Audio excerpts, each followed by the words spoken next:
বেশিরভাগ সদস্য দেশের বাইরে, বিশেষ করে আমেরিকা এবং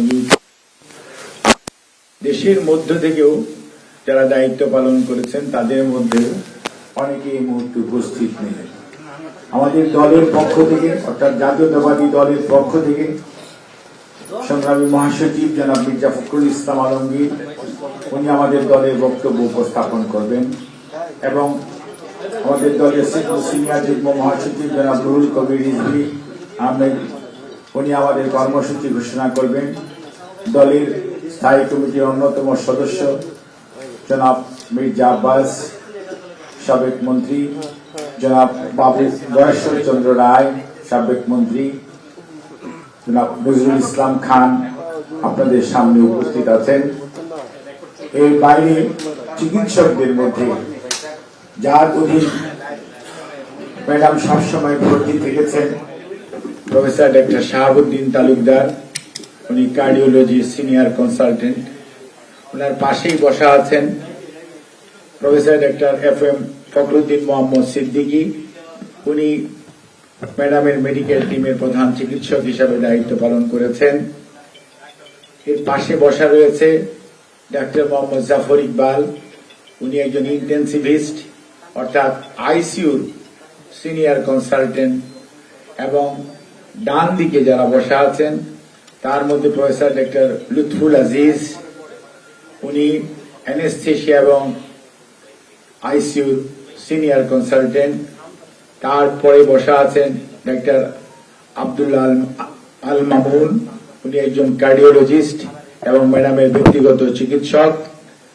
আর তারপরে হাইবুন নবী খান সোহেল, তাকে আপনারা চিনেন, তার পাশে বসা আছেন প্রফেসর ডক্টর ফুয়ারা তাসমিম, উনি একজন প্লাস্টিক সার্জন, ঢাকা মেডিকেল কলেজের burn and plastic surgery department উনি কর্মরত।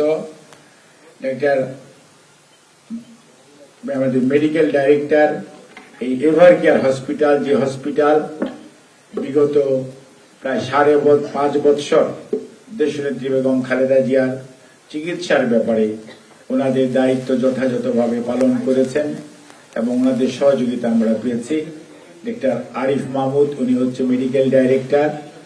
আর সর্বডান দিকে যিনি বসা আছেন ইনি হচ্ছে ডাক্তার মোহাম্মদ রফিকুল ইসলাম, বাংলাদেশ জাতীয়তাবাদী দলের স্বাস্থ্য বিষয়ক সম্পাদক। কিন্তু ম্যাডামের চিকিৎসক টিমের যত ধরনের সাপ্লাইজের প্রয়োজন সবকিছুই সময়ে অসময়ে যে ডাক্তার সবসময় অর্গানাইজ করার ব্যাপারে আমাকে সবচেয়ে বেশি সহযোগিতা করেছে ডাক্তার মোহাম্মদ রফিকুল ইসলাম। আমি এই পর্যায়ে মেডিকেল টিমের পক্ষ থেকে ডাক্তার মোহাম্মদ শাহাবুদ্দিন তালুকদারকে কথা বলার জন্য অনুরোধ করছি। ওনাদের থেকে আপনারা কথা শুনবেন, তার পরবর্তীতে রিজভী ভাই আমাদের দলের পক্ষ থেকে মহাসচিবের মাধ্যমে আমাদের বক্তব্য উপস্থাপন করাবেন। ধন্যবাদ। বাংলাদেশ জাতীয় দলের কেন্দ্রীয় নেতৃবৃন্দ, প্রিয় সাংবাদিক ভাই ও বোনেরা, আসসালামু আলাইকুম। এই সংবাদটি নিয়ে আপনাদের সামনে দাঁড়াতে হবে এটা আমরা কখনো ভাবিনি। আমরা এবারও আশা করছিলাম ঠিক আগের মতোই আবারও তিনি সুস্থ হয়ে উঠবেন। আমরা ভারাক্রান্ত হৃদয়ে ইতিমধ্যে আপনারা শুনেছেন ডক্টর শাহাবুদ্দিনের ঘোষণা। আজ ভোর 6টায় আমাদের গণতন্ত্রের মা, আমাদের অভিভাবক, আমাদের জাতির অভিভাবক আমাদেরকে ছেড়ে চলে গেছে।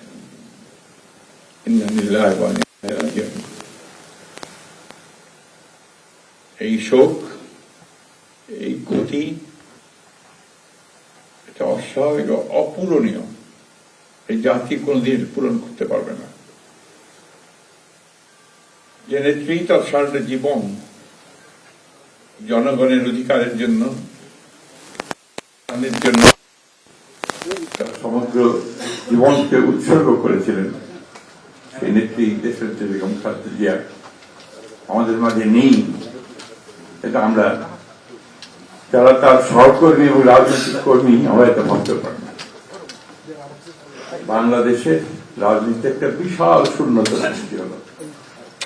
তাই নয়, গণতান্ত্রিক পৃথিবী গণতান্ত্রিক আন্দোলনে একটা বিশাল শূন্যতা সৃষ্টি হল।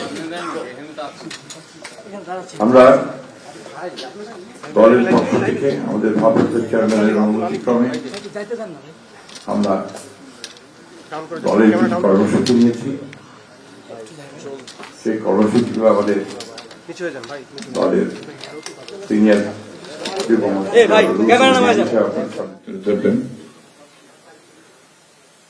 সরকারের প্রধান, এই কেয়ারটেকার গভর্নমেন্টের প্রধান প্রফেসর ডক্টর মোহাম্মদ ইউনূস আমাদেরকে ফোন করেছিলেন সাথে সাথে, এবং ইতিমধ্যেই তারা সিদ্ধান্ত নিয়েছেন যে 10টার মধ্যেই তারা স্পেশাল ক্যাবিনেট মিটিং করবেন। সেই ক্যাবিনেট মিটিংয়ে তারা দেশনেত্রী বেগম খালেদা জিয়ার যে শেষ কাজগুলো এখন তাকে রাষ্ট্রীয় মর্যাদায় আহ্বান করা, তাকে রাষ্ট্রীয় মর্যাদা দেওয়া, এই বিষয়গুলি নিয়ে তারা সকাল 10টার সময় একটা সভা করবেন। এরপরে আমরা পুরো জিনিসটাকে কোঅর্ডিনেট করে আবার সেটা আপনাদের সামনে জানাবো। আমি এখন অনুরোধ করব আমাদের দলের সিনিয়র যুব মহাসচিব জনাব রুহুল কবির রিজভী, তিনি আপনাদের সামনে দলের কর্মসূচিটা জানাবেন। এটা হচ্ছে আপাতত এখনই নেওয়া কর্মসূচি। এরপরে আমাদের একটা স্ট্যান্ডিং কমিটি মিটিং হবে 12:30টার দিকে। সেই মিটিংয়ে আমরা আরো বিস্তারিত কর্মসূচি গ্রহণ করব, আর সরকার যে সমস্ত কর্মসূচিগুলো তার সঙ্গে আমরা করব, এবং সেই বিষয়গুলো আমরা আপনাদেরকে পরে জানাবো। ধন্যবাদ। আসসালামু আলাইকুম।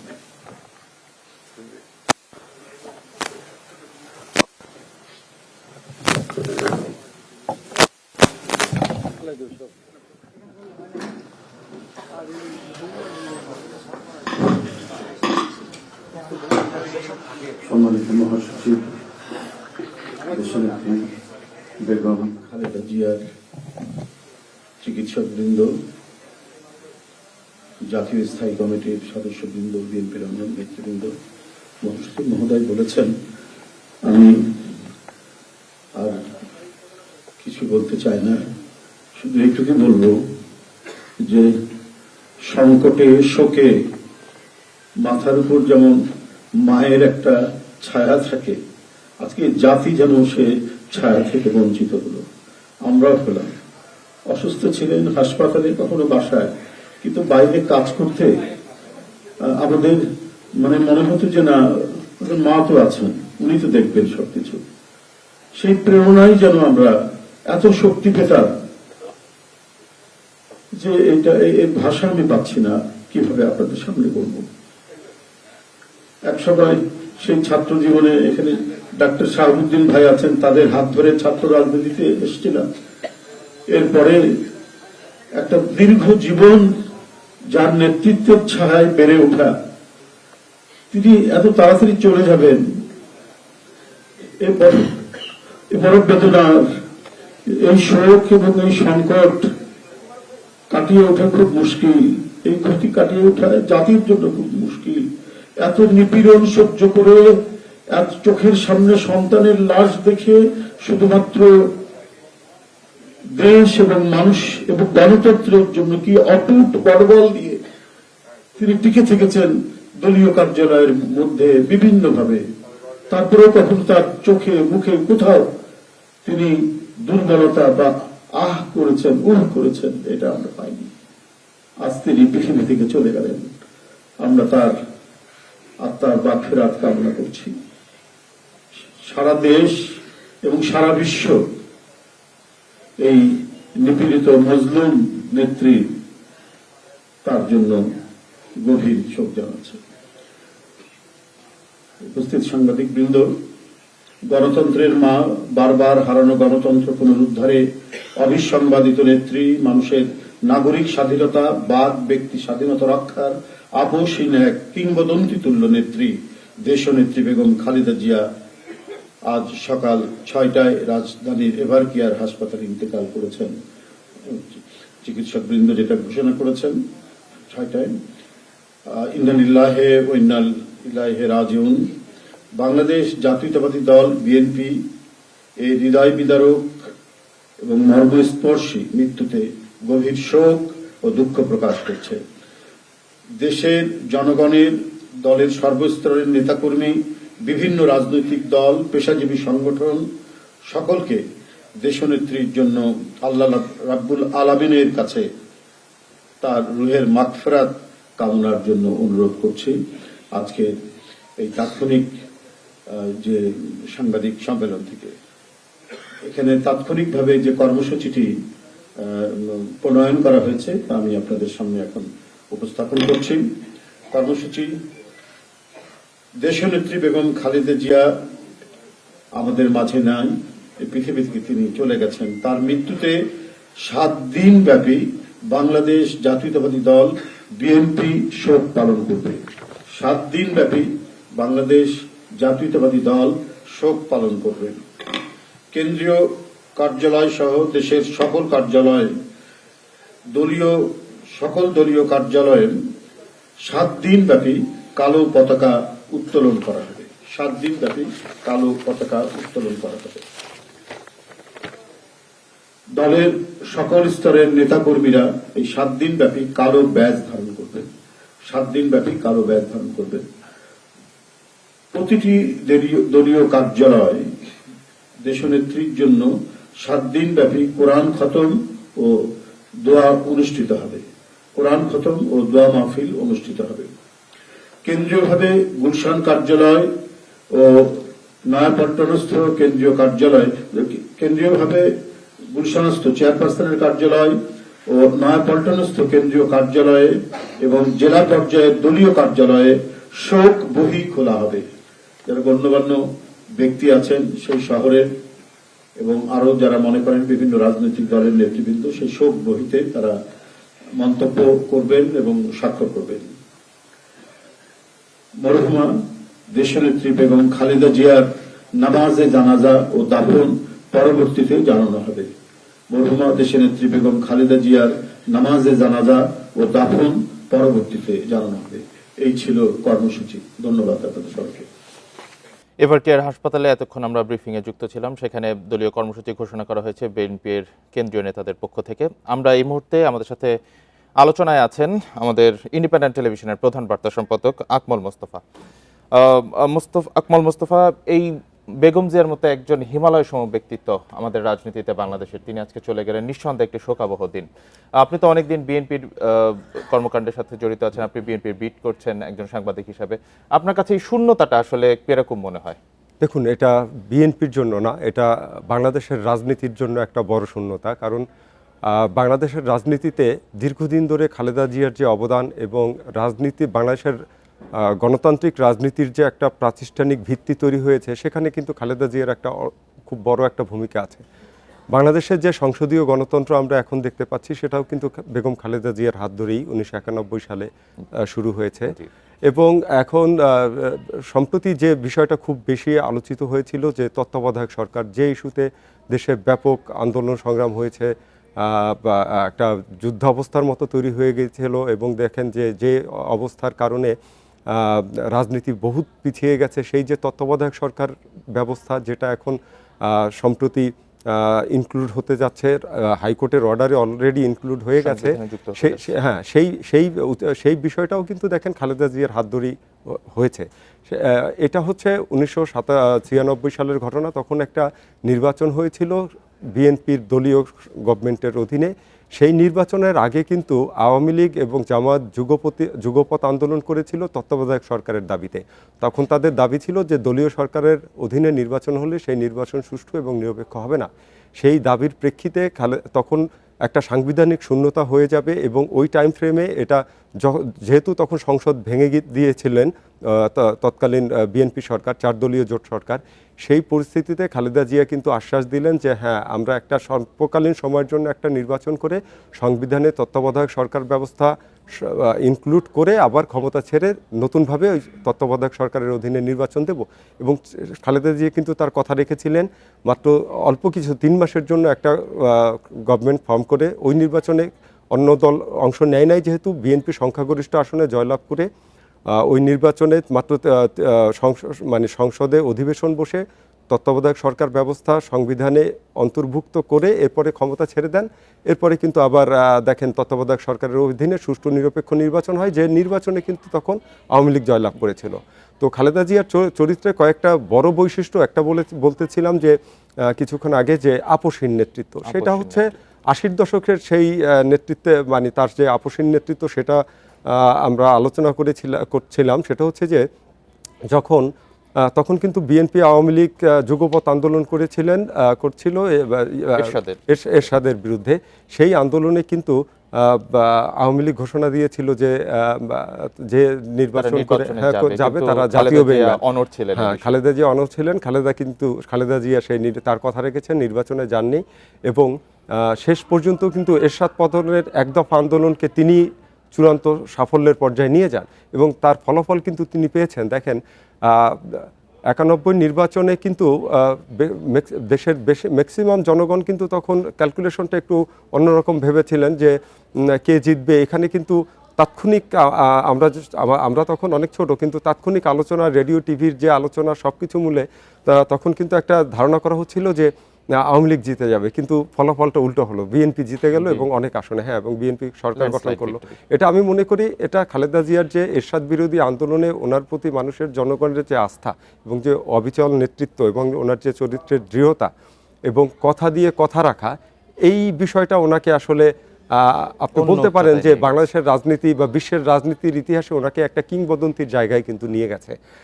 সেটা আমরা কিছু নমুনা কিন্তু আমরা সম্প্রতি দেখতে পেয়েছি এবং উনিও বলবো যে এই পৃথিবীতে কেউ অমর না, সবাই বেঁচে থাকবে না, সবাইকে একদিন না একদিন যেতেই হবে। সেখানে উনি কিন্তু লাকি। উনি কিন্তু দেখেন ওনার যে একটা বিশাল অর্জন এবং উনি যে একটা বাংলাদেশের রাজনীতির বা বাংলাদেশের একটা অভিভাবকের পর্যায়ে পৌঁছে গেছেন, সেটা কিন্তু উনি অল্প কিছুটা হলেও দেখে গেছেন। আপনি 24-এর গণঅভ্যুত্থানের পর সরকার মানে আওয়ামী লীগের পতনের পরে উনি যখন কারামুক্ত, মানে আনুষ্ঠানিকভাবে যখন কারামুক্ত হলেন, উনি তো হাউস অ্যারেস্ট ছিলেন, তো যখন উনি কারামুক্ত হলেন, এরপরে উনি যখন চিকিৎসার জন্য লন্ডনে গেলেন এবং যখন চিকিৎসা শেষে আবার ফিরলেন, তখন যে জনতার ঢল, এবং এছাড়াও দেখেন 2টা রাষ্ট্রীয় অনুষ্ঠানে উনি মূলত অংশ নিয়েছেন। একটা হচ্ছে 24-এর 21শে নভেম্বর আর 25-এর 21শে নভেম্বর সশস্ত্র বাহিনী দিবস। এবং দেখেন সেখানে এই রাষ্ট্রের নির্বাহী বিভাগের সর্বোচ্চ হচ্ছেন এখন প্রধান উপদেষ্টা ডক্টর মোহাম্মদ ইউনূস, উনি থেকে শুরু করে 3 বাহিনী প্রধান এবং দেশের সবচেয়ে জ্যেষ্ঠ রাজনীতিবিদরা, সমাজের গণ্যমান্য ব্যক্তিরা, সামরিক বেসামরিক উচ্চপদস্থ যত কর্মকর্তা আছেন, প্রত্যেকে ওনাকে যে সম্মানটা দেখিয়েছেন, ওনাকে যেভাবে ওখানে সাদরে সম্ভাষণ জানিয়েছেন এবং ওনাকে যেভাবে পরে ওনার বাসার উদ্দেশ্যে রওনা দেওয়ার আগে ওনাকে যেভাবে বিদায় জানিয়েছেন, সেটা অভূতপূর্ব ছিল। এবং এটাই হচ্ছে ওনার জীবনের সবচেয়ে বড় অর্জন, যে আপনি যদি নীতি, আদর্শ, লক্ষ্য এবং দেশপ্রেম, সততা, এগুলোই যদি আপনি অবিচল থাকেন, আপনার সাফল্য আসবেই, হয়তো আগে বা পরে। এই সাফল্যের পিছনে কিন্তু ওনাকে অনেক ত্যাগ স্বীকার করতে হয়েছে। দেখেন উনি এরশাদ বিরোধী আন্দোলনে, আমি যতটুকু জানি, উনি 2বার হাউস অ্যারেস্ট হয়েছিলেন, কেউ 3বারও বলেন। এছাড়া কিন্তু উনি দেখেন একদম জীবনের শেষ প্রান্তে এসে, মানে ওনার যখন বয়স 76-77 বছর, তখন কিন্তু ওনাকে আরেকবার জেলে যেতে হয়েছে এবং সেটা ছিল আসলে ওনার জন্য খুবই কি বলবো, ওনার উপর অবিচার। কারণ হচ্ছে দেখেন, আমরা তো বাংলাদেশে থাকি, আমরা বাংলাদেশের আর্থসামাজিক প্রেক্ষাপট সব কিছুই জানি। সেখানে ওনার বিরুদ্ধে যে অভিযোগটা দেওয়া হয়েছিল যে মানে কি বলে, দুর্নীতির মামলা, জিয়া অরফানেজ ট্রাস্ট এবং জিয়া চ্যারিটেবল ট্রাস্টের 2টা দুর্নীতির মামলা দেওয়া হয়েছিল এবং 2 কোটি টাকা আত্মসাতের একটা অভিযোগ। এবং দেখা গেল ওই টাকা ব্যাংকেই আছে, উনি ওই টাকা কোনোদিন দেখেনও নাই, ছুঁয়েও দেখেন নাই, ওই টাকার মুভমেন্টের সাথে ওনার কোনো ইনভলভমেন্ট ছিল না। হ্যাঁ, ওনার বিরুদ্ধে যে আদালত যে ভার্ডিক্টটা দিয়েছিল যে রাষ্ট্রীয় বিশ্বাস ভঙ্গের অভিযোগ, কিন্তু রাষ্ট্রীয় বিশ্বাস ভঙ্গের অভিযোগে এই সাজা, এরপর এই সাজা বাড়িয়ে আবার সেটা বেশি করা হলো, এটা আসলে উনি আমি একদম, যেহেতু আমি বিএনপি বিটের সাথে ক্লোজ, মানে খুব কাছাকাছি থাকি, সবসময় ইনফরমেশনগুলো আমি নিতে থাকি, সো আমি যেটা জানি যে এই বিষয়টা ওনাকে খুব ব্যথিত করেছিল এবং উনি তো 2 বছর কারাগারে ছিলেন, 18 মাসের মতো। তো উনি ওই সময় বেগম খালেদা জিয়া আসলেই মনক্ষুণ্ণ ছিলেন, উনি অত্যন্ত ব্যথিত ছিলেন, কারণ ওনাকে যেভাবে তার মতো একটা ব্যক্তিত্বের সাথে এরকম একটা যায় না, অভিযোগ। এবং পুরানো ঢাকার বকশীবাজারের কারাগারে ওনাকে যেভাবে রাখা হয়েছিল সেটাও খুব স্বাস্থ্যকর ছিল এবং শোভনও ছিল না। দেখেন 1/11 যে একটা মঈনুদ্দিন ফখরুদ্দিনের যে একটা সরকার ছিল, 1/11 সরকার, সেই সরকারকে কিন্তু কেউ ভালোভাবে নেয় নাই, আওয়ামী লীগও নেয় নাই, বিএনপি নেয় নাই, বাংলাদেশের জনগণও ভালোভাবে নেয় নাই। তারাও কিন্তু এই খালেদা জিয়া এবং শেখ হাসিনাকে অ্যারেস্ট করেছিল, কিন্তু তারা সংসদ ভবন এলাকায় একটা বিশেষ 2 জনের জন্য ওখানে ডেপুটি স্পিকার এবং স্পিকারের বাড়ি দুটো সাবজেল ঘোষণা করে ওখানে রেখেছিলেন। সেটা কিন্তু একটা সম্মানজনক বিষয় ছিল, কিন্তু উনি লাস্ট যেটা উনি জেলটা খাটলেন সেটা কিন্তু ওনার জন্য খুবই কষ্টদায়ক ছিল, এবং ওনার যে শারীরিক অবস্থার অবনতি ওখান থেকেই কিন্তু শুরু। ওনাকে যখন জেলে নেওয়া হয়, দেখেন তখন কিন্তু উনি, আপনার মনে আছে, আমরা দীর্ঘ সময় লাইভ দেখিয়েছিলাম যে উনি গুলশানের ওনার বাসা থেকে ওনার গুলশান থেকে উনি যে যাত্রা শুরু করলেন, এরপর হাজার হাজার জনতা ওনার গাড়ি ঘিরেছিল, এরপর প্রায় 2-2.5 ঘন্টা লেগেছে হাইকোর্টে পৌঁছাতে। এই সময়টার মধ্যে কিন্তু দীর্ঘ একটা সময় উনি পার করেছেন, এরপরে উনি কিন্তু ট্রায়ালে হেঁটে গেছেন, আমরা দেখেছি মোটামুটি সুস্থই ছিলেন, কিন্তু জেল তখন থেকে পর্যন্ত তিনি সুস্থ ছিলেন। হ্যাঁ, কিন্তু জনাব জেল আকমল থেকে বের মোস্তফা, হলেন আমরা আসলে এই হুইলচেয়ারে। বিষয়ে আরো কথা বলবো। এই মুহূর্তে আমাদের সাথে যুক্ত হয়েছেন আমাদের একজন সহকর্মী, আমরা একটু তার থেকে কিছু জেনে আসি, এরপর আবার আমরা আপনার সাথে যুক্ত হচ্ছি। আমাদের সাথে এই মুহূর্তে যুক্ত হয়েছেন আমাদের সহকর্মী জাহানারা পারভিন। জাহানারা পারভিন, আপনি যেখানে আছেন এখন, আপনি আসলে কি পরিস্থিতি দেখতে পাচ্ছেন? আপনার কাছে আসলে সুনির্দিষ্ট কোনো প্রশ্ন নেই, আপনি আপনার ওপাশের পরিস্থিতি আমাদের জানাবেন।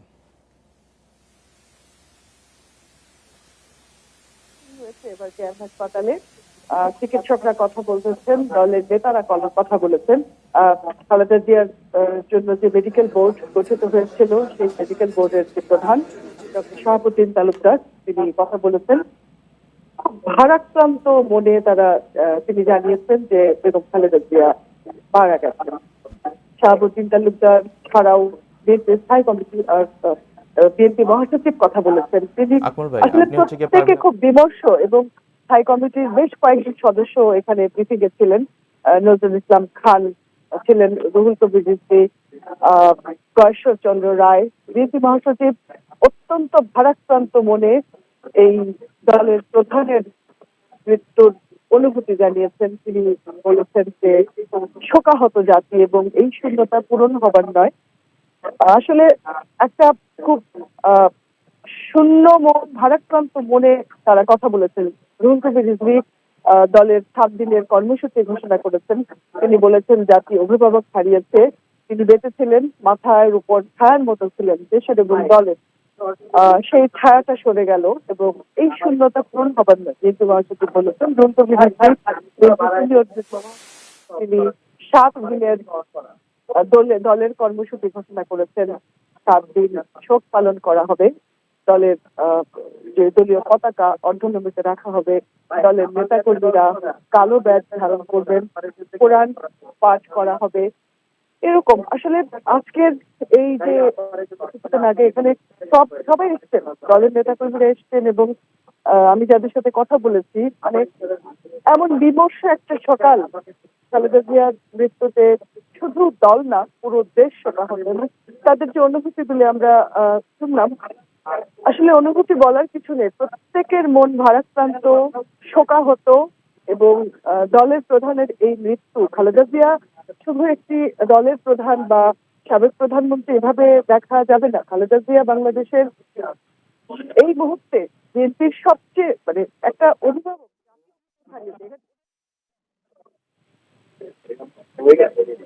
যে শোকের মুহূর্ত তৈরি হয়েছে, এখানে হাসপাতালের চারপাশের নেতাকর্মীরা এসেছেন, ভিড় করেছেন, এবং সারা দেশে যারা আছেন প্রত্যেকে আজকে ভারাক্রান্ত। বেগম খালেদা জিয়া 3 বারের প্রধানমন্ত্রী শুধু না, তিনি বিএনপি প্রধান না, তিনি জাতির অভিভাবক। এরকমটা কিন্তু ভাবা হচ্ছে। এরকম একটি মৃত্যুতে আসলে প্রত্যেকেই শোকাহত এবং এই শোকের মানে অনুভূতি কোনো ভাষায় প্রকাশ করা যায় না। বিএনপি চেয়ারপারসন বেগম খালেদা জিয়ার এই মৃত্যু পুরো জাতিকে শোকাগ্রস্ত করে তুলেছে এবং অনেকদিন ধরে তিনি অসুস্থ ছিলেন, অনেকদিন ধরে তিনি ক্রিটিক্যাল কন্ডিশনে ছিলেন। চিকিৎসকরা বলেছেন যে খালেদা জিয়া সংকটাপন্ন, তার জন্য তারা সর্বোচ্চ চেষ্টা করেছে। এই যে মেডিকেল বোর্ড 6 বছর ধরে এই মেডিকেল বোর্ড খালেদা জিয়ার চিকিৎসায় সর্বোচ্চ তারা চেষ্টা করেছেন। বিদেশের বিশেষজ্ঞ চিকিৎসকরা এই মেডিকেল বোর্ডের সঙ্গে যুক্ত ছিলেন। বিভিন্ন বিষয়ে খালেদা জিয়ার অনেকগুলো জটিলতা ছিল, মাল্টিপল ডিজিজ যেটাকে বলে, কিডনি, আর্থাইটিস, হার্ট, লিভার, তার লিভারে সিরোসিস হয়েছিল।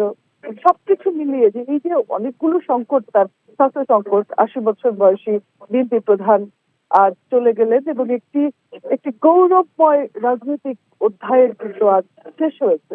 যে অধ্যায় শুরু হয়েছিল তার বাংলাদেশের রাজনীতিতে যোগদানের মধ্য দিয়ে এবং সেই এই দীর্ঘ জীবন, তিনি কিন্তু একটি দীর্ঘ জীবন কাটিয়ে গেলেন এবং দীর্ঘ পুরো জীবনটা তিনি বাংলাদেশের মানুষের জন্য উৎসর্গ করেছেন, দেশের রাজনীতির জন্য উৎসর্গ করেছেন। 3 বারের প্রধানমন্ত্রী, প্রধান শুধু নয়, তিনি প্রধানমন্ত্রী থাকাকালে এবং বিএনপি প্রধানের দায়িত্ব পালন করার সময় যে অবদানগুলো রেখেছেন, যে সিদ্ধান্ত নিয়েছেন, যে ভূমিকা রেখেছেন, দেশের গণতন্ত্রের জন্য যে ভূমিকা রেখেছেন, সব কিন্তু খুব অন্যরকম এবং সবগুলোতে দেশের কল্যাণ হয়েছে এবং বাংলাদেশের অগ্রগতিতে, বাংলাদেশের এখনকার যে গণতান্ত্রিক অবস্থা, সেই গণতন্ত্র উত্তরণেও কিন্তু বেগম খালেদা জিয়ার সংগ্রাম রয়েছে, তার ভূমিকা রয়েছে। এবং বেগম খালেদা জিয়া নিয়ে যদি কথা বলতে হয়, এখানে আসলে কয়েকজন কথা বলেছেন, বিএনপি মহাসচিব বলেছেন, রুহুল কবির রিজভী বলেছেন, শোকাহত সবাই।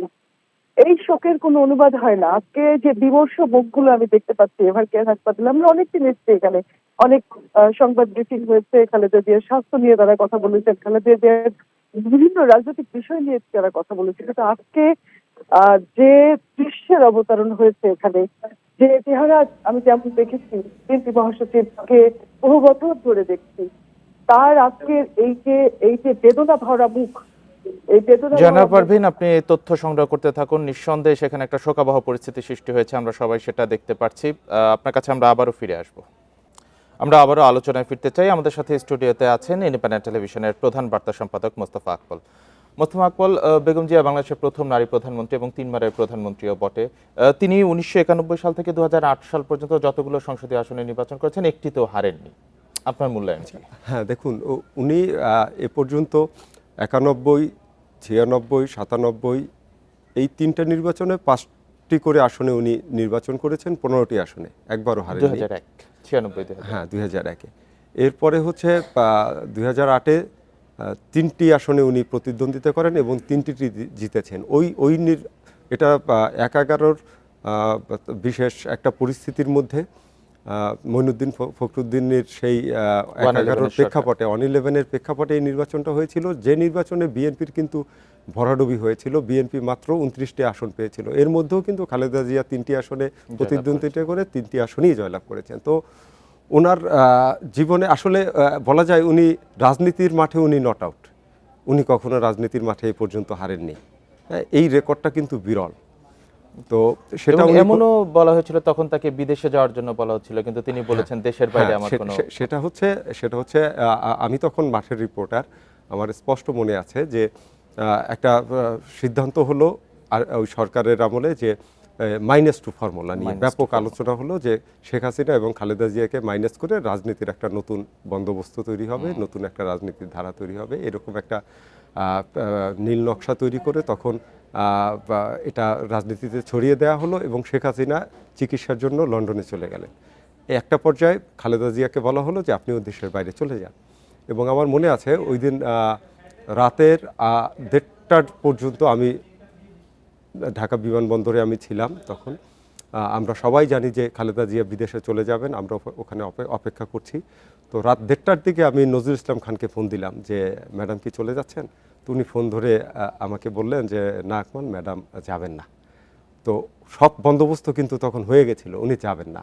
তো এর পরের দিন আমরা জানার চেষ্টা করলাম এবং আমরা বিভিন্ন সোর্স থেকে জানতে পারলাম ওনাকে নানাভাবে প্রেশার দেওয়া হচ্ছিল, ওনার ব্যাগেজ রেডি হয়ে গিয়েছিল, ওনাকে মানে গাড়ি রেডি হয়ে গিয়েছিল যে ওনাকে তুলে দিবে, ওনাকে বিদেশ পাঠাবে। উনি বলেছিল না, আমি যাব না। উনি ওনার কথা হচ্ছিল যে যদি ওনাকে জেলে দেয় উনি জেলে থাকবে, ওনাকে যা কিছু করে এই দেশেই উনি থাকবে, বাংলাদেশই তার হ্যাঁ, ঠিকানা। বাংলাদেশই তার ঠিকানা, বাংলাদেশের বাইরে উনি যাবেন। এটা পরবর্তীতে ওনার বক্তব্য উনি নানাভাবে বলেছেন। আপনাকে আরো কিছু যদি স্মৃতিচারণ করতেন, আপনি তো বিএনপির বিটে হ্যাঁ, জড়িত, আমি- দীর্ঘদিন আমি- ধরে সাংবাদিকতার সাথে জড়িত। জি, আমি অনেকদিন ধরে ছিলাম। আপনি জানেন যে খালেদা জিয়া খুব স্বল্পভাষী, অনেক, উনি বাড়তি কোনো কথা বলেন না। উনি কথা বলেন কম, এবং কথা যেটা বলেন সে কথা উনি রাখেন, এরকম একটা ওনার চরিত্রের একটা অন্যতম বৈশিষ্ট্য। কথা কম বলেন কিন্তু কথা অত্যন্ত বুঝে শুনে বলেন, এবং কথার কখনো উনি বরখেলাপও করেন না, কথা এলোমেলোও করেন না, একটা আজকে বললে কালকে আর একটা, এরকম ওনার চরিত্রে এটা নাই, এটা আমরা কখনো দেখিনি। তো ওনার দূরদর্শিতা, ওনার প্রজ্ঞা, ওনার মেধা, এটা একটা অন্য লেভেলে বলতে আমি একদিন মানে খুব তাজ্জব হয়ে গেলাম। দেখেন, আমি গণযোগাযোগ ও সাংবাদিকতা বিভাগে ঢাকা ইউনিভার্সিটিতে পড়াশোনা করেছি, অনার্স মাস্টার্সে অনেক বইপত্র পড়েছি, বা আমাদের জ্যেষ্ঠ সাংবাদিকদের সাথে সবসময় নানা ধরনের কথাবার্তা হয়। কিন্তু ওনার কাছ থেকে আমি সাংবাদিকতার একটা লেসন নিয়েছি, যেটা ছিল আমার জন্য আসলেই বিস্ময়কর। সেটা হচ্ছে চ্যানেল 1 যে বছর বন্ধ হয়, আমি তখন ওখানে চিফ রিপোর্টার ছিলাম 2010-এ। বন্ধ হওয়ার অল্প কিছুদিন আগে ওই চ্যানেলটির প্রতিষ্ঠা বার্ষিকী ছিল, চ্যানেল 1-এর প্রতিষ্ঠা বার্ষিকী। তো আমার সাথে ওনার সৌভাগ্য হয়েছে কয়েকবার সামনাসামনি, হাতে গোনা 3-4 বার সামনাসামনি দেখা হওয়া, কথা বলা। তো ওইটা আমার খুবই সিগনিফিক্যান্ট, ওই স্মৃতিটা, যে আমি ওনাকে রিকোয়েস্ট করলাম যে ম্যাডাম, সবসময় তো আপনারা লিখিত বাণী দেন চ্যানেলের প্রতিষ্ঠা বার্ষিকীতে, এবার একটু রিকোয়েস্ট করছি আপনি রেকর্ডিং দেন, হ্যাঁ, আপনি কিছু যেটা লিখিত দেন ওটাই বলে দেন। ঠিক আছে, আসো একদিন। আমি অ্যাপয়েন্টমেন্ট নিয়ে একদিন গেলাম। আমাদের ওই রিপোর্টার আমি ছিলাম সাথে, আর ক্যামেরাম্যান ছিলেন জুয়েল নূর, ও এখন আমেরিকায়। আমরা দুজন গেলাম, রেকর্ডিং হলো। রেকর্ডিংয়ের পর উনি আমাকে জিজ্ঞেস করলেন যে তোমরা এই চ্যানেল 1 কি বিএনপির নিউজ দেখাও না সব পক্ষের নিউজ দেখাও? আমরা, ম্যাডাম, আমরা সব পক্ষের নিউজ দেখাই। তখন উনি আমাকে বলল, দেখো, সব পক্ষের নিউজ সমানভাবে দেখাবা, সব পক্ষের নিউজ সমানভাবে না দেখালে তোমাদের চ্যানেল কেউ দেখবে না, আর তোমার চ্যানেল যদি কেউ নাই দেখে তাহলে তুমি আমার বা কারো একজনের গুণগান সারাদিন গাইলেও সেটা জনগণের কাছে পৌঁছাবে না। আমার এটা মাথায় তাৎক্ষণিক ব্যাপকভাবে স্ট্রাইক করলো যে দেখেন, উনি কিন্তু সাংবাদিকতার স্টুডেন্ট না, উনি সাংবাদিকতা পড়েন না, কিন্তু ওনার মেধাটা, ওনার প্রজ্ঞাটা কোন পর্যায়ে, যে উনি সাংবাদিকতা যেটা আমরা ইউনিভার্সিটিতে অনার্স মাস্টার্স লেভেলে পড়েছি, সেইটা উনি ওনার অভিজ্ঞতা থেকে উনি কিভাবে এটা ধরে ফেললেন এবং আমাকে সুন্দরভাবে বললেন। আমাদের কিন্তু অনেক সাংবাদিকরা ওই কথা বলে না, তারাও অনেক সময় পার্টিজান হয়ে যায়, অনেক সময় বলে যে যারা বিএনপি পন্থী তারা বলে যে বিএনপির নিউজ সব দেখাও, যারা আওয়ামী লীগ পন্থী তারা বলে আওয়ামী লীগের নিউজ সব দেখাও। কিন্তু ওনার প্রজ্ঞা, উনি বললেন যে সব পক্ষের নিউজ সমানভাবে দেখাতে হবে, যদি সব পক্ষের নিউজ সমানভাবে না দেখান তাহলে আপনার চ্যানেল অডিয়েন্স দেখবে না, আর যদি আপনার চ্যানেলে দর্শক না থাকে, আপনি আপনার নিজের গুণগান বা দলের গুণগান 24 ঘন্টা গাইলে সেটা তো আর জনগণের কাছে পৌঁছাচ্ছে না। এই একটা বিষয় আমার স্মৃতি খুবই মনে পড়ে। আর একটা এরকম অসংখ্য ঘটনা আছে। তো আরেকটা বিষয় আমার প্রায় মনে পড়ে, সেটা হচ্ছে আপনার বিডিআর মিউটিনির পরে, বিডিআর বিদ্রোহের পরে এই যে একটা গায়েবানা জানাজা হলো, জানাজা যেটা হলো সেনানিবাসে, ওই জানাজায় আমি সাথে গিয়েছিলাম। তখন উনি কিছু কথা বলেছিলেন, তখন মিডিয়া অ্যালাউ ছিল না, বাট উনি ওই বিষয়টা নিয়ে তার খুবই উদ্বিগ্ন ছিলেন। উনি বলেছিলেন যে এই যে 57 জন আর্মি অফিসারকে এই যে হত্যার বিষয়টা, এটা উনি দেখেছিলেন যে উনি অল্প কয়েকজন লোক ছিলেন সেখানে, উনি বলেছিলেন এটা হচ্ছে এই দেশের স্বাধীনতা এবং সার্বভৌমত্বের গোড়ায় আঘাত হানা, রুটে আঘাত হানা, যে এর মাধ্যমে আসলে আধিপত্যবাদী শক্তি এই দেশকে একদম একটা চরম বাজে অবস্থার মধ্যে ফেলে দিতে চাচ্ছে, অথবা সম্পূর্ণভাবে গ্রাস করতে চাচ্ছে, অথবা সম্পূর্ণভাবে তাবেদারি রাষ্ট্র করতে চাচ্ছে। এই 57 জন আর্মি অফিসারের যে হত্যাকাণ্ডটা, এটা নিয়ে ওনার খুবই একটা উদ্বেগ ছিল। আর একটা জিনিস বলি, উনি কিন্তু এই জীবনে আমার দেখা মতে উনি জিয়াউর রহমানের মৃত্যুর পর 3 বার কেঁদেছেন। একবার হচ্ছে ওনাকে যখন বাড়ি থেকে উচ্ছেদ করা হয়, ওইটা উনি অঝোর নয়নে কেঁদেছিলেন অধর নয়নে কেঁদেছিলেন। আরেকবার যখন ওনার ছেলে মারা যান, কোকো রহমান। কোকো মারা যান, তখন অঝোর কেঁদেছিলেন। রাজিউর রহমান যখন মারা যান, তো ওনার বাড়ির ইমোশনটা ওনাকে অনেক ব্যথা দিয়েছে। কারণ হচ্ছে যে ওই বাড়িতে ওনাদের অনেক স্মৃতি, যেটা তারেক রহমান পরবর্তীতে বিএনপির ভারপ্রাপ্ত চেয়ারম্যান তারেক রহমান বলেছেন যে ওনার বাবার সাথে মানে তারেক রহমান পুরো ফ্যামিলি, খালেদা জিয়ার টোটাল ফ্যামিলির অনেক স্মৃতি ওখানে। তারপর ওনাদের তারেক রহমান বা আরাফাত রহমান কোকোর ওনাদের সন্তানদের বেড়ে ওঠা, খালেদা জিয়ার অনেক স্মৃতি, সেই বাড়ি থেকে যখন উনি উচ্ছেদ হলেন, এটা উনি অঝোর ধারায় কেঁদেছেন। এইটা ওনার জন্য অত্যন্ত দুঃখের ছিল। এটা ইতিহাসই মূল্যায়ন করবে পরবর্তীতে। এবং আরাফাত রহমান কোকোর মৃত্যুটা ওনার, তখন ওনার আসলে রাজনৈতিক প্রতিকূল অবস্থা। দেখেন একটা জিনিস, উনি রাজনৈতিক মানে বলে না, ওনাকে কিন্তু বলা হয় মজলুম। উনি সত্যিকার অর্থেই মজলুম। কারণ হচ্ছে দেখেন, উনি প্রতিকূল অবস্থার বিরুদ্ধে যেভাবে আজীবন সংগ্রাম করেছেন, একজন নারী হয়েও, সেটা আসলে খুবই কি বলবো, আমি নিজেই মাঝে মধ্যে খুবই আবেগতাড়িত হই।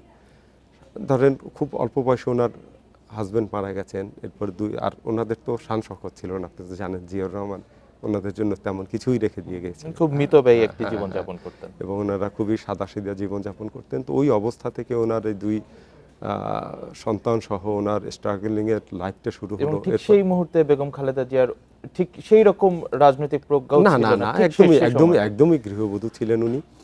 তো ওখান থেকে এসে উনি প্রথমে কিন্তু খুব একটা রাজিও ছিলেন না, কিন্তু দলের তখন বিএনপির মধ্যে নানা মত নানা পথ তৈরি হয়ে গেল, এবং সম্মিলিতভাবে ওনাকে তখন রিকোয়েস্ট করা হলো যে বিএনপিকে ঐক্যবদ্ধ করার জন্য। এবং উনি তখন যদি এই হালটা না ধরেন, তাহলে কিন্তু বিএনপি এলোমেলো হয়ে যায়, বিএনপি ভাগ হয়ে যায়।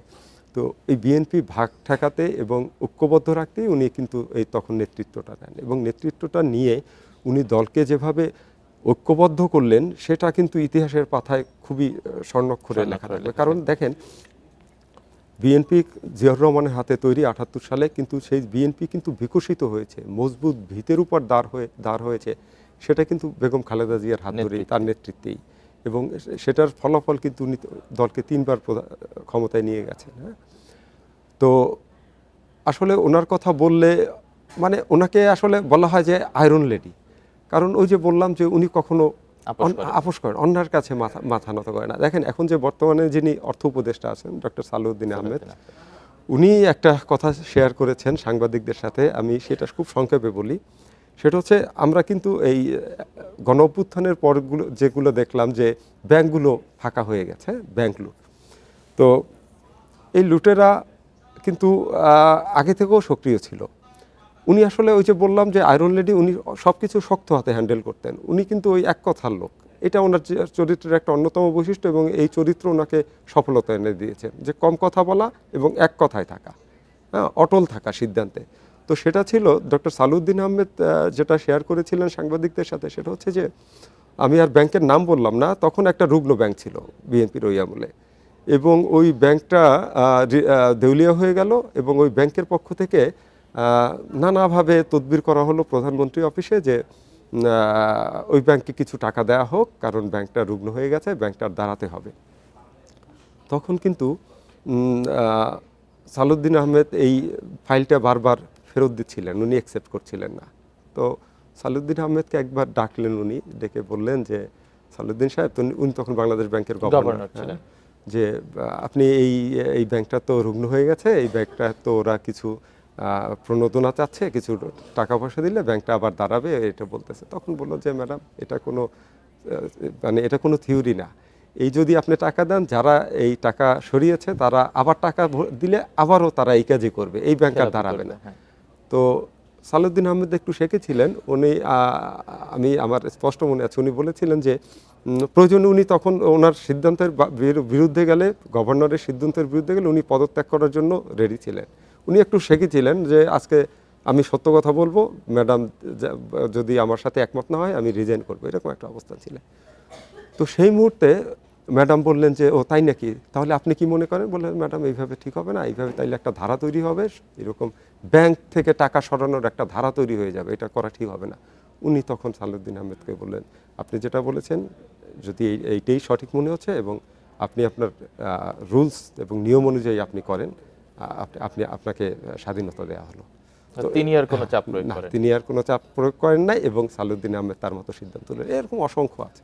সাইফুর রহমানের সাথে আমাদের যখন প্রায় আড্ডা, ওনার এই যে জালালাবাদ হাউজে আমরা আড্ডা দিতাম, তো সাইফুর রহমান অনেক সময় অনেক গল্প করতেন যে ওনার সাথে আসলে ক্যাবিনেটে যারা ছিলেন তারা খুব স্বাচ্ছন্দ্য বোধ করতেন। সেটা হচ্ছে সবাই ফ্রিডম নিয়ে কাজ করতেন। উনি কখনো কোনো দপ্তরের, কোনো মন্ত্রণালয়ের, কোনো মন্ত্রীর কাজে কখনো ইন্টারফেয়ার করেন না।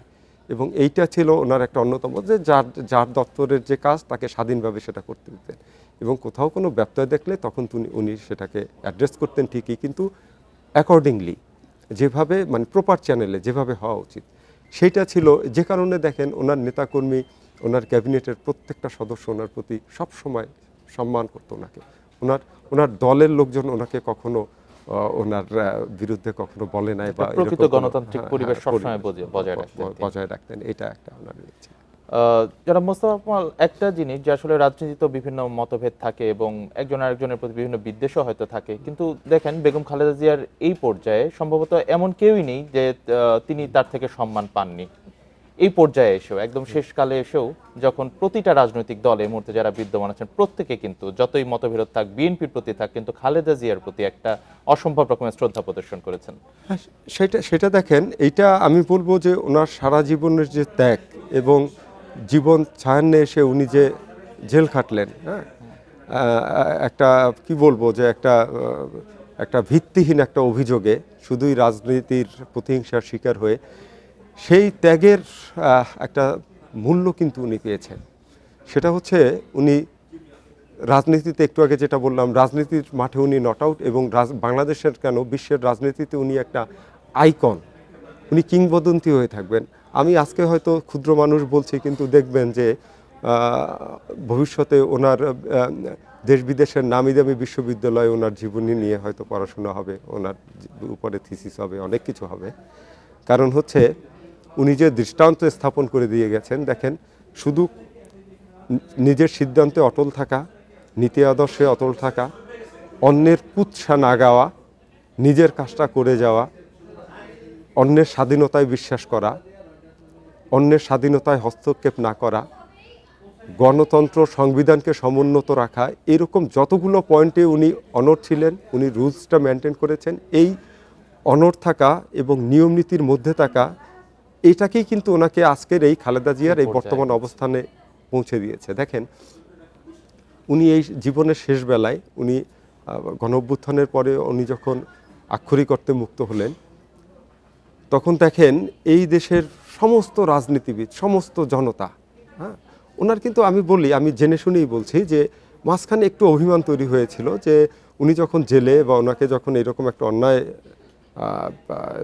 সাজা দেওয়া হয়, তখন দল থেকে কিন্তু ওই রকম যে বড় ধরনের লাগাতার হরতাল এই ধরনের প্রোগ্রাম দেওয়া হয় নাই। বাট দলীয় নেতাকর্মী বা ওনারও একটা ইয়ে ছিল, দলের শীর্ষ নেতাদের সাথে আমার কথা হয়েছে, এবং ওনারও একটা ধারণা ছিল যে জনগণের একটা ব্যাপক একটা আউটবাস্ট হবে, কিন্তু তখন পরিস্থিতিটা ওই রকম ছিল না, মামলা হামলা নানা কিছু। কিন্তু ওনার সৌভাগ্য যে উনি জনগণের কাছে কতটা প্রিয় সেটা উনি দেখে গেছেন। উনি যখন লন্ডনে চিকিৎসার জন্য যান 5ই আগস্টের পরে, এবং যখন ফিরে আসেন, তখন যে জনতার ঢল উনি দেখেছেন, এবং এই দেশের সরকার প্রধান উপদেষ্টা ডক্টর মোহাম্মদ ইউনূস থেকে শুরু করে বিভিন্ন সরকারি বেসরকারি ঊর্ধ্বতন কর্মকর্তারা, বিশেষ করে দুটো অকেশনে, 24-এর 21শে নভেম্বর এবং 25-এর 21শে নভেম্বর সশস্ত্র বাহিনী দিবসে উনি যে ব্যাপক সম্মান পেয়েছেন। এবং দেখেন, এখন রাজনীতির 5ই আগস্টের পরে দেশের রাজনীতিতে অনুপস্থিত শুধু একটি দল, আওয়ামী লীগ, এছাড়া সবাই কিন্তু আছে। এবং প্রত্যেকটা দল, হ্যাঁ, দলের নানা মত থাকে, নানা ধরনের তর্ক বিতর্ক থাকে, কিন্তু প্রত্যেকটা দল মানে ওনাকে যেভাবে সম্মান প্রদর্শন করেছে সেটা অভাবনীয়। ওনার শয্যা পাশে দেখেন ডক্টর মোহাম্মদ ইউনূস থেকে শুরু করে, উপদেষ্টারা থেকে শুরু করে, এনসিপির নেতারা, জামায়াতের নেতারা সবাই গিয়েছে, এবং সবাই ওনার জন্য যেভাবে কায়মনো বাক্যে ওনার জন্য ওনার সুস্থতা কামনা করেছেন, ওনার প্রতি কৃতজ্ঞতা জ্ঞাপন করেছেন, ওনার প্রশংসা করেছেন। একটি মানুষ আপনি এখন বাংলাদেশে খুঁজে পাবেন না ওনার শত্রু ওনার বিরুদ্ধে দুর্নাম করবে না, কারণ উনি কখনো কারো বিরুদ্ধে কুৎসা করেন না। ওনার বক্তৃতা বিবৃতি দেখবেন কখনো ওরকম ব্যক্তিকেন্দ্রিক উনি কখনো কাউকে কখনো কুৎসা করেন নাই। ওনার যে চরিত্রের একটা অন্যতম বৈশিষ্ট্য। এবং এমনকি দেখেন 5 আগস্টের পরও হ্যাঁ না 5ই আগস্টের পরেও না। এখন দেখেন আরেকটা ঘটনা বলি, আপনি দেখবেন যে ফেসবুকে খুব ভাইরাল, সেটা হচ্ছে ওনার শয্যা পাশে ওনাকে এভার কেয়ার হাসপাতালে দেখতে গিয়েছিলেন মামুনুল হক, মাওলানা মামুনুল হক। উনি তো খুব জনপ্রিয়, জানেন যে উনি ওয়াজ মাহফিলের জন্য খুবই জনপ্রিয় হেফাজতের নেতা। তো উনি কিন্তু বললেন যে 5ই আগস্টের পর ওনাকে দেখতে গেলেন এবং উনি ওখানে প্রায় আধা ঘন্টা সময় ছিলেন। সেই আধা ঘন্টা ওনার সাথে অনেকক্ষণ কথা হয়েছে এবং উনি বলছেন অনেকের খোঁজখবর নিচ্ছে দেশের কী অবস্থা, রাজনীতির কী অবস্থা এইটা। কিন্তু মামুনুল হক বিস্ময়ের সাথে প্রকাশ করলেন যে যারা তাকে এত বছর এত কষ্ট দিয়েছে তাদের বিষয়ে কুৎসত দূরের কথা একটি শব্দ উচ্চারণ করে নাই। এই হচ্ছে খালেদা জিয়ার বৈশিষ্ট্য। এবং যে কারণে উনি দলমত সব কিছুর ঊর্ধ্বে, জাতি ধর্ম বর্ণ নির্বিশেষে উনি যখন অসুস্থ ছিলেন অনেকদিন ধরেই তো দেখেছেন যে মসজিদ মন্দির প্যাগোডা নানা ধরনের উপাসনালয় ওনার জন্য অনেক প্রার্থনা হয়েছে বিভিন্ন জায়গায়। এবং যেটা হয়েছে যে উনি ওনার উচ্চতাটাকে এমন একটা পর্যায়ে পৌঁছে নিতে পেরেছেন যে উনি আসলে জাতির অভিভাবকের পর্যায়ে পৌঁছে গিয়েছিলেন এবং সেটাই ওনাকে মানে আজ ভোর 6টা পর্যন্ত এটাই মানা হতো যে উনি বাংলাদেশের অভিভাবক।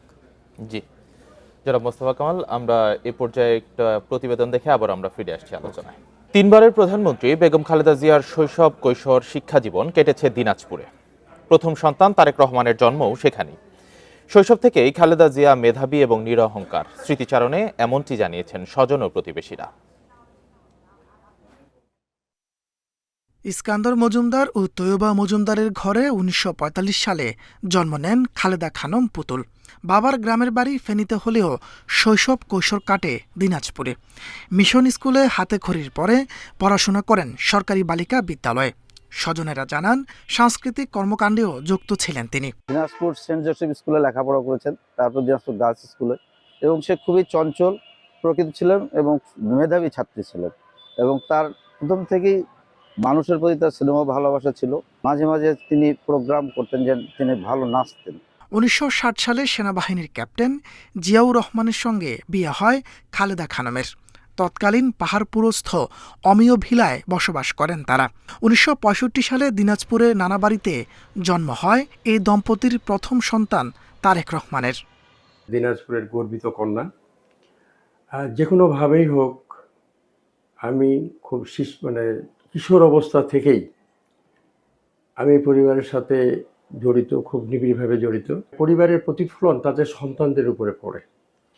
এবং আমি সামাজিক এবং রাজনৈতিক দিক থেকে যেটুকু বলবো যে এটা একটা ঐতিহ্যবাহী পরিবার। স্বজনেরা জানান সরকার প্রধানের মতো গুরুত্বপূর্ণ দায়িত্ব হাতে নেওয়ার পরও খালেদা জিয়ার মধ্যে কোনো অহংকার দেখা যায়নি।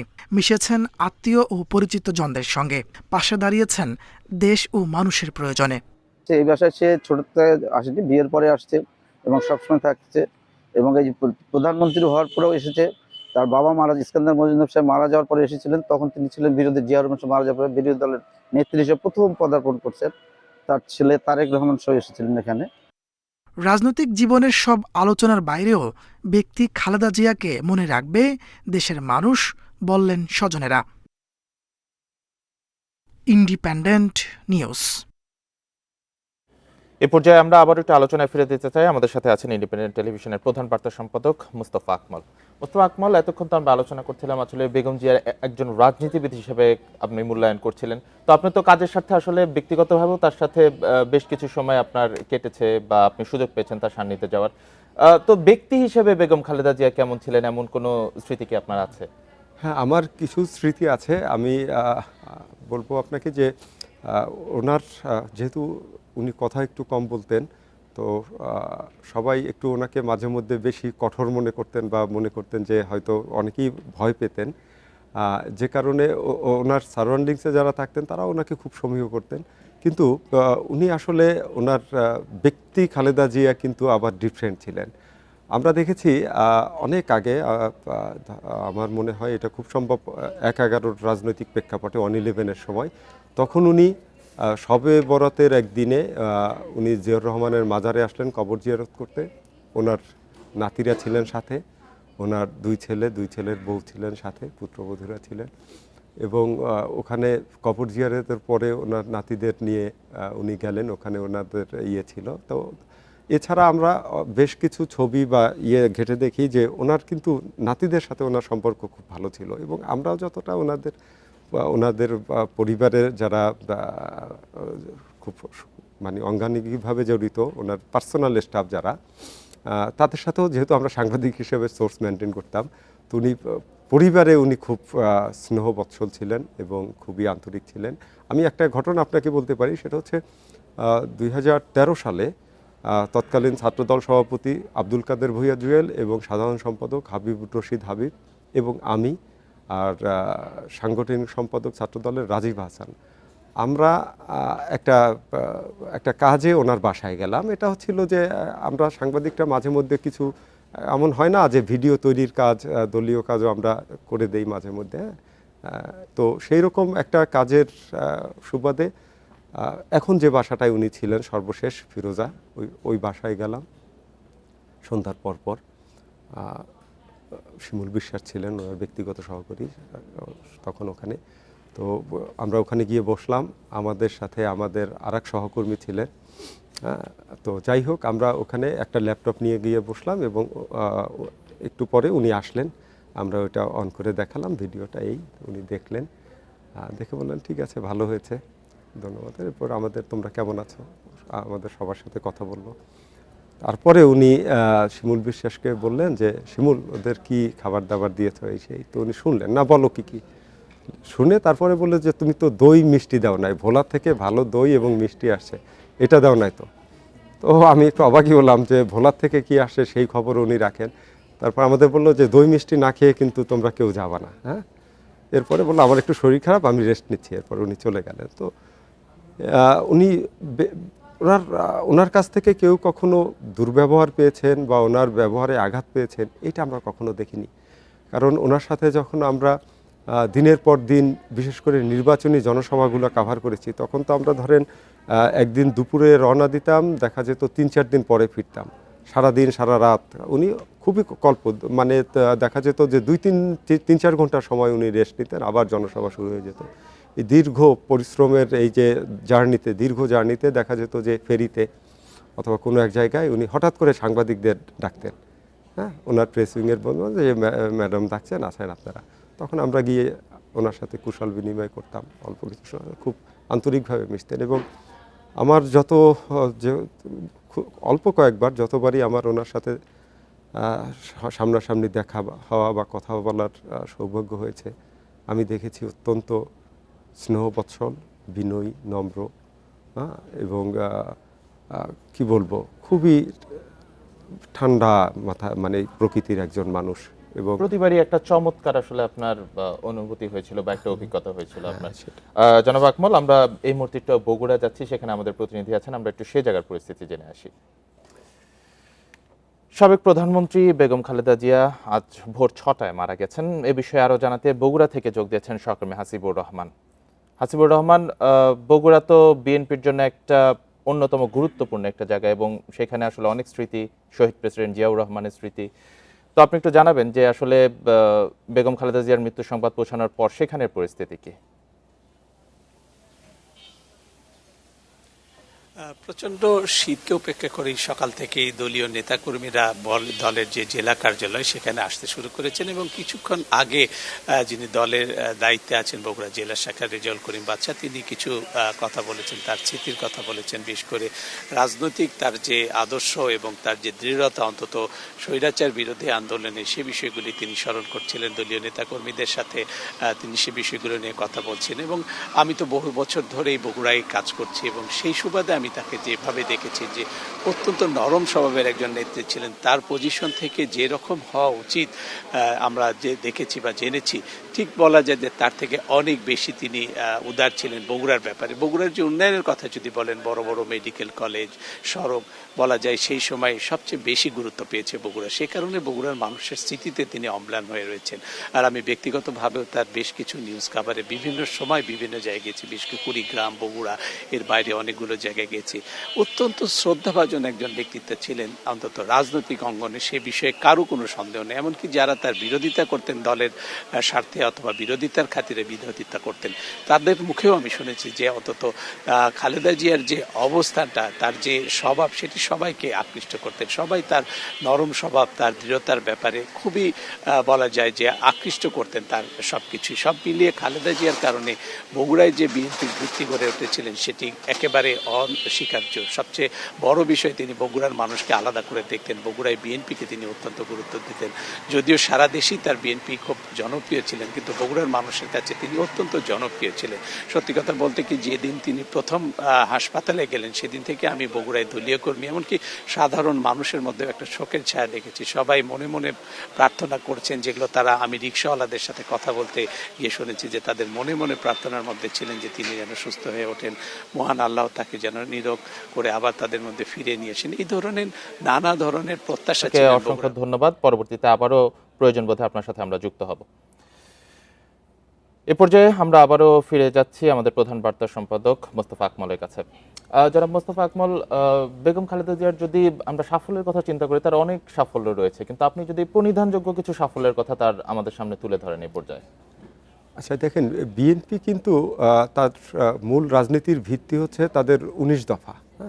এই 19 দফার মধ্যে আবার কয়েকটা বিষয় খুবই গুরুত্ব দেয়। সেটা হচ্ছে স্বনির্ভর বাংলাদেশ, এটা হচ্ছে যে কৃষি এবং শিল্প উন্নয়নের মাধ্যমে স্বনির্ভর বাংলাদেশ, আরেকটা হচ্ছে শিক্ষা, আরেকটা হচ্ছে আপনার মানে শিক্ষা, আরেকটা হচ্ছে মানে স্বনির্ভর বাংলাদেশ, শিক্ষা এবং হচ্ছে গণতন্ত্র। এই বিষয়গুলোর উপর বেশি ফোকাস করে। তো এর মধ্যে দেখেন, বিএনপি কিন্তু কখনো তাদের এই কি বলবো সরকার পরিচালনার সময় কখনো উচ্চাকাঙ্ক্ষী ওইভাবে কোনো প্রকল্প নিতেন না, যেটা ধরেন একটা দীর্ঘমেয়াদে ভার হয়ে যায় দেশের জন্য, বার্ডেন হয়ে যায়, হ্যাঁ এরকম না, খুব ফিজিবল।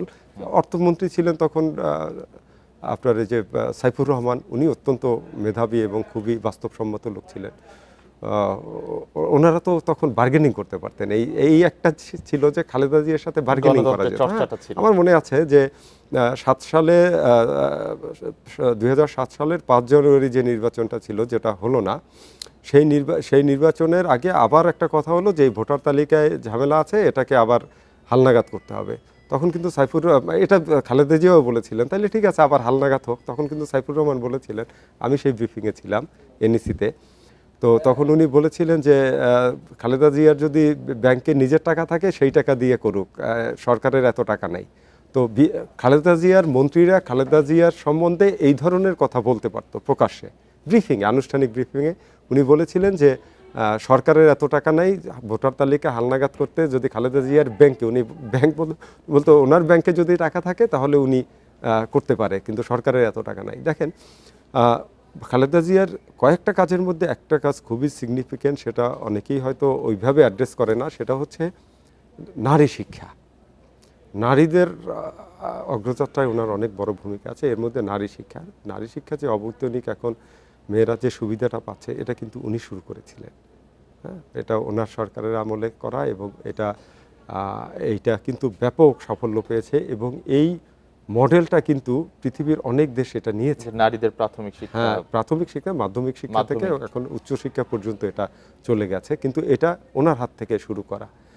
এবং সার, একটা সময় কৃষকদের সারের ক্রাইসিস ছিল, অনেক আগের কথা বলছি, তখন কিন্তু এই সার ফ্রি দেওয়ার একটা ব্যবস্থা করা, কৃষির উন্নয়নে এবং শিল্পের উন্নয়নে ওনাদের ইয়েটা, তখন তো রিবিল্ডিং বাংলাদেশের প্রক্রিয়া চলছে, মানে এরশাদ পরবর্তী 91-এ, তখন ওনারা এই ছোট ছোট এইরকম কিছু ফিজিবল প্রকল্প নিল, এবং কিন্তু তখন একটা ব্যাপক সুবিধা, মানে সুফল পেল দেশ। আপনি দেখবেন যে 91 থেকে 96 এই সময়টা খালেদা জিয়া তখন শক্তি, সামর্থ্য, শারীরিক যোগ্যতা সব কিছু ছিল, ওই সময়টা ওনার গোল্ডেন টাইম ছিল। হ্যাঁ, খুবই গোল্ডেন টাইম ছিল ওই সময়টা, কিন্তু একদম ওনার চরম নিন্দুকেরাও কিন্তু ওনার এই 5 বছরের শাসন পরিচালনার ব্যাপক সুনাম করে। তারপরে পরবর্তীতে উনি যখনই সুযোগ পেয়েছে তখনই করেছে। বিশেষ করে আবারও বলবো যে কেয়ারটেকার গভর্নমেন্টের যেটা তত্ত্বাবধায়ক সরকারের, এটা নিয়ে কিন্তু নানা ধরনের ন্যারেশন আছে। অনেকেই ওনার ওই যে 3 মাসের যে শাসন পিরিয়ডটা, মানে হচ্ছে 96 পরে যে উনি আবার একটা নির্বাচন দিয়ে তত্ত্বাবধায়ক সরকার ব্যবস্থা ফিরিয়ে আনার জন্য যে 3 মাস ক্ষমতায় ছিলেন, Grace এটাকে নিয়ে period। নানা কথা বলে, কিন্তু এটা ছিল ওনার কমিটমেন্ট।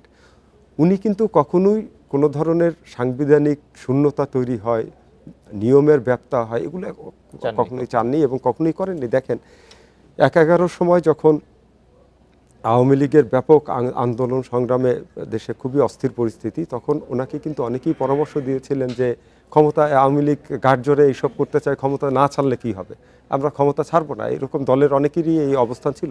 কিন্তু উনি কিন্তু 28শে অক্টোবর ঠিকই ক্ষমতা ছেড়ে দেন। হ্যাঁ, 29শে অক্টোবর যে লগি বৈঠার তাণ্ডব হয়েছিল, 28শে অক্টোবরের পর কিন্তু উনি একদিনও ক্ষমতায় থাকেন নাই। তখন কিন্তু একটা বিকল্প মানে উপায় হিসাবে তখন রাষ্ট্রপতি তত্ত্বাবধায়ক সরকারের প্রধান হয়ে প্রফেসর ডক্টর রিয়াজউদ্দিন আহমেদ তখন কিন্তু ক্ষমতায় বসেন, কিন্তু উনি একদিনও থাকেন নাই। দেখেন ওনার যে এই সংবিধান রক্ষা, নিয়মের ভিতরে থাকা, এইটা কিন্তু উনি জীবনের শুরু থেকে শেষ দিন পর্যন্ত মেনটেন করেছেন এবং এটা সফলতা উনি পেয়েছেন। যখন 14 সালে 8 সালে যখন বিএনপি হারলো, তখন কিন্তু এটা প্রকাশ্যে বলা ঠিক হবে কিনা বলেই দেই, কারণ সেও জীবিত নাই। তখনকার যে মহাসচিব ছিলেন খন্দকার দেলোয়ার হোসেন, অত্যন্ত মেধাবী বিদগ্ধ একজন লোক ছিলেন। ওনার মাথায় আসছিল যে উনি আমাকে বলেছিল যে উনি ম্যাডামকে বলেছিলেন যে এই নির্বাচনে যাওয়ার আমাদের কোনো দরকার নাই, এটা হচ্ছে সাজানো নির্বাচন, পাতানো নির্বাচন। খন্দকার দেলোয়ার হোসেন কিন্তু সবসময় বলতো এটা আতাতের পাতানো নির্বাচন,